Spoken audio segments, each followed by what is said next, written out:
my extension catheter line. It's going to be permanently attached to me until I get a transplant at least. In March of 2018, I was diagnosed with end-stage kidney disease and only 8% kidney functionality.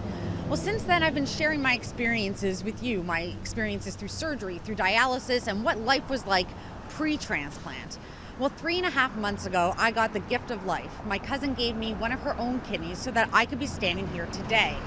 But getting here wasn't easy, and over the course of the next 3 days, I'm going to be sharing with you my experience through transplant, through recovery, my cousin's story, and what life is like post-transplant for me and thousands of other recipients across the country. So today I am being admitted to the hospital because tomorrow I'm going to be getting a kidney transplant. And so the doctors and healthcare team at the University Health Network, which just happens to be the biggest transplant hospital in Canada and the second largest in North America, want to make sure my vitals are stable before I go under the knife. Hello, Ms. Howorun. Hi, Dr. Salzberg. Nice meeting you again. How are you doing today? Nice to see you again. I'm good. Okay. A little bit nervous, but... That's okay. It's normal to be nervous. It's fine. It's an exceptional thing in your life. So tomorrow we of course will first start with the donor operation, and this will start in the morning around 9 o'clock. Usually we're done with the donor operation around 1 o'clock plus minus.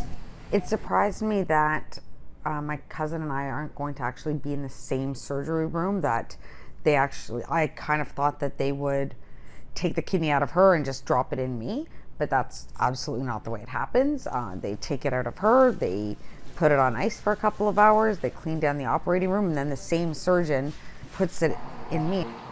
And the recipient surgery is only a few hours long. How come it takes longer to extract the kidney from the donor than to actually transplant the kidney into the recipient? Because the kidney is well hidden in the body. It's just in the middle, in the back, very well hidden, surrounded by important structures, the bowel, the pancreas, the spleen, so it's quite well packed away. So getting there is not that easy, and we have to be very careful and approach this very cautiously, and this takes a bit more time. In contrast, the transplant in you is done in a different place. We put the kidney not where your old kidneys are, we put it in the groin. Technically, I'll have 3 kidneys, although 2 don't work at all because they don't remove the old ones. Why don't you remove the old kidneys? Yeah, that's a very good question. People wonder about that. The old kidneys usually, or if there's a kidney disease, the common pathway to kidney disease is scarring, and basically what happens is the kidneys shrink over time. And usually they don't cause any problems. There is really no benefit to the patient to remove the kidneys. If everything goes perfect and there's no problem at all, you're in hospital for 5 to 7 days. And obviously it did. I was home 6 days after my transplant. But the next few months weren't easy. Tomorrow, I'll share with you the recovery process. Outside of Toronto General Hospital, Christina Howorun, City News.